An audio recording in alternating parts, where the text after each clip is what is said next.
Okay, let's see how we can sort a list of strings using Java it streams API. So here we have a list of strings. Let me take the list of strings. What we are going to do is stream it and then just do sorted dot. Either we can collect it or we can do for each system dot out println, and just let's run it.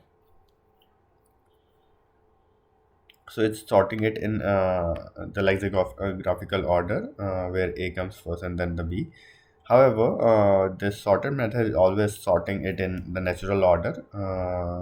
So if you want to explicitly mention the comparator, you can use the compare to method, which is used to sort the strings. So A compare to B, you take the first parameter first and then compare to B, so it will sort it in the lexicographical order. Okay.